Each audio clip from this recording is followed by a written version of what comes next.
রোগীকে কলার ভেলায় করে নিয়ে যেতে হচ্ছে হাসপাতালে। গ্রামে জল জমে এতটাই দুরবস্থা, কোথাও হাঁটু পর্যন্ত আবার কোথাও কোমর পর্যন্ত জমে রয়েছে জল। চাষের জমি, বাড়ি ঘর, রাস্তা সব জলের তলায়। জনজীবন এক প্রকার স্তব্ধ। বাদুড়িয়ার চাপড়া পঞ্চায়েতের মির্জাপুর, পাবিয়া, কোটালবেড়িয়া, রসুই, পোতাপাড়া সহ বেশ কয়েকটি গ্রামের ঘটনা। লাগাতার কয়েকদিনের বৃষ্টিতে প্রতি বছরের মতন এবছরেও বাদুড়িয়ার চাপড়া পঞ্চায়েতের বেশ কয়েকটি গ্রামে জমে রয়েছে জল। জল জমেছে চাষের জমিতে, রাস্তাঘাট, এমনকি বাড়ি ঘর পর্যন্ত জল জমে রয়েছে। সুস্থ রোগীকে কলার ভেলায় শুইয়ে নিয়ে যেতে হচ্ছে হাসপাতালে। এমনটাই দুরবস্থা গ্রামের। আবার চাষের জমিতে ফসল নষ্ট, অন্যদিকে গ্রামের বাড়িঘর সব এক প্রকার জলের তলায় তলিয়েছে। বাড়ি থেকে বেরোনোর দুষ্কর হয়ে পড়েছে মানুষের। বাচ্চারা স্কুলে যেতে পারছে না, বাচ্চাদের কাঁধে করে নিয়ে যেতে হচ্ছে স্কুলে বা অন্যত্র কোনো প্রয়োজনীয় জায়গায়। খুব প্রয়োজন ছাড়া কেউ বেরোচ্ছেন না বাড়ির বাইরে। কাজকর্ম এক প্রকার বন্ধ, চাষবাস সব শেষ। সাপ পোকামাকড়ের উপদ্রব বাড়ছে ঘরে ও বাইরে। এই অবস্থায় কি করবে গ্রামের মানুষ বুঝে উঠতে পারছেন না তারা। এলাকার মানুষের দাবি, তারা বহুবার স্থানীয় পঞ্চায়েত ও বিধায়ককে জানিয়েছে, কিন্তু কোনো কাজ হয়নি। তাদের দাবি অবিলম্বে এই সমস্যার সমাধান করুক প্রশাসন।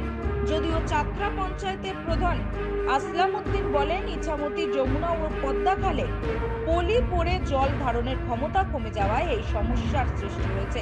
ইছামতি নদী সংস্কারের কাজ শুরু হয়েছে, এরপরই পদ্মা এবং যমুনার সংস্কার হবে। এগুলো সংস্কার হয়ে গেলে এই সমস্যা থেকে রেহাই পাবে এলাকার মানুষ। পরিস্থিতি কি কারণে? এই দেখছেন তো আপনি সবই, প্রত্যেকবারে এরকম আমরা এত জলের ভিতরে বসবাস করি। একটা বাচ্চা স্কুলে নিয়ে যায় কাঁধে করে, একটা রুগী নিয়ে যেতে কলার ভেলায় ছাড়া আমাদের কোনো রকম কোনো লাইন নেই। খুবই অসুবিধার ভিতরে আমরা। গ্রামের অবস্থা খুবই খারাপ, গরিব গুরু মানুষের অবস্থা খুবই খারাপ। কলার ভেলায় ছাড়া আমাদের চলার কোনো লাইন নেই। এক কলসি জল আনতে গেলেও কলার ভেলা, যদি ভেলা না থাকে জল নালে আমাদের বাচ্চাদের খাওয়া হচ্ছে না। স্কুলে যেতে হচ্ছে বাচ্চাকে কাঁধে করে নিয়ে, কলার ভেলায় করে নিয়ে যেতে পেশেন্টকে হসপিটালে। এইরকম পরিস্থিতির ভিতরে আমরা বসবাস করছি। তাই মাননীয় মুখ্যমন্ত্রীর কাছে আমাদের আবেদন, উনি যেন বিষয়টা ইমিডিয়েটলি দেখে। আমাদের বাচ্চাদের খুবই অসুবিধা, আমাদের অসুবিধা। গ্রাম একদম পুরো জলের তলায় আমাদের। এরকম পরিস্থিতির ভিতরে আমরা বসবাস করছি। আপনারা কি চাইছেন? আমরা চাইছি যাতে আমাদের একটু সুবিধা হয়। আপনার নাম কি? আমার নাম রবিউল মিস্ত্রি। কি করতে যাচ্ছেন বলুন তো? এই মানুষটা জ্বর, সর্দি, কাশি এবং আজকে খুব শ্বাসকষ্ট হচ্ছে বলে আমরা এনাকে কলকাতা বা কোনো হসপিটালে নিয়ে যাওয়ার জন্য, গ্রামে এতটাই পানি যে আমরা এখানে কোনো গাড়ি ঢুকতে পারছি না বলে আমরা কলার ভেলায় করে এখন মেন রাস্তার উপরে যেখানে পানি নেই সেখানে নিয়ে যাওয়ার জন্য এইভাবে আমরা বেরিয়েছি। এই আমাদের কাছে রিপোর্ট আছে ওনার, এইসব কাগজপত্র নিয়ে আমরা কলকাতা হসপিটালের জন্য বেরিয়েছি। মানে আপনাদের এলাকায় কি সমস্যা হচ্ছে বলে এইরকম পরিস্থিতি? আমাদের এলাকাতে প্রতি বছর বৃষ্টির সময় প্রায় 5 থেকে 6 মাস এইভাবে পানির ভিতরে ডুবে থাকে এবং আমরা এইভাবে কেউ অসুস্থ হলে ভেলা ছাড়া আমাদের কোনো উপায় নেই, মানে রাস্তা বা বেরিয়ে যাওয়ার জন্য। আচ্ছা আচ্ছা, মানে আপনারা কোথায় যাচ্ছেন এখন? এখন আমরা এনাকে হসপিটালে নিয়ে যাওয়ার জন্য বেরিয়েছি। কলকাতা কোনো বড় হসপিটালে না নিয়ে গেলে এখন খুব প্রচণ্ড শ্বাসকষ্ট হচ্ছে।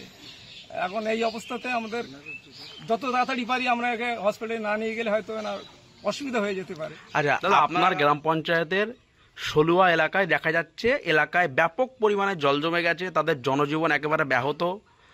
এলাকাবাসীরা স্কুলে যেতে পারছে না, এমনকি রোগী অসুস্থ হলে তাদের মূল ভরসা হচ্ছে কলার ভেলা। রোগী অসুস্থ হলে কলার ভেলায় করে তাকে ডাক্তারের কাছে নিয়ে যেতে হচ্ছে। এই ছবি দেখতে হচ্ছে আমাদের এই যুগেও। আপনি গ্রাম পঞ্চায়েতের প্রধান, আপনার এলাকায় এই ছবি দেখতে হচ্ছে, কি বলবেন? অ্যাকচুয়ালি কলার ভেলায় করে পেশেন্টকে নিয়ে যাচ্ছে এই বিষয়টা আমার জানা নেই, তবে জল ওঠা থেকে শুরু করে প্রতিদিনই আমরা ভিজিট করি লোকাল মেম্বারকে সঙ্গে করে নিয়ে। অ্যাকচুয়ালি জল জমার ব্যাপারটা তো মানে প্রশাসনের সর্বস্তরেই জানে যে এই জল জমছে বলে ইছামতি পলি পড়ার কারণে এবং এই পদ্মা যমুনা দুটো জায়গাতে পলি পড়ার কারণে এই জলগুলো জমছে এবং এই পলিকে সরানোর জন্য অলরেডি সেগুলো কিন্তু প্রসেসে আছে। ইছামতি কিন্তু সংস্কার শুরু হয়েছে, এই নিয়ে মানে টেন্ডার করা হয়েছে, টেন্ডার পাস হয়েছে, টেন্ডার যারা কাজ পেয়েছে ওয়ার্ক অর্ডার তারা কিন্তু কাজ করছে। ইছামতি সংস্কার চলছে এবং কিছুদিনের মধ্যে আমাদের পদ্মা এবং যমুনা ধরবে, কারণ ইছামতিটা আগে নিচু না করলে পদ্মার যমুনার জলটা ওখানে নামবে না। সেই জন্য মানে আমরা যত তাড়াতাড়ি সম্ভব প্রশাসনের উচ্চপদস্থ আধিকারিকদের আমরা এই বিষয়টা আমরা জানাবো নিঃসন্দেহে, যে আমরা যত তাড়াতাড়ি সম্ভব ইছামতি সংস্কার করার পরপরই আমরা যাতে যমুনা এবং পদ্মা সংস্কারে নামতে পারি। আর আমরা যেটা আপনি বলছেন যে এলাকায় মানে ভেলায় করে নিয়ে যাচ্ছে, আমরা নিশ্চয়ই, আমি কখনোই চাইবো না যে সমস্ত জায়গায় মানে মানুষ এত দুর্বিষহ জীবনযাপন করুক, কিন্তু আমি কিন্তু এই কদিন যেভাবে আমি ভিজিট করছি তাতে এখনো বিরাট কোনো খারাপ পর্যায়ে গিয়েছে আমার জানা নেই।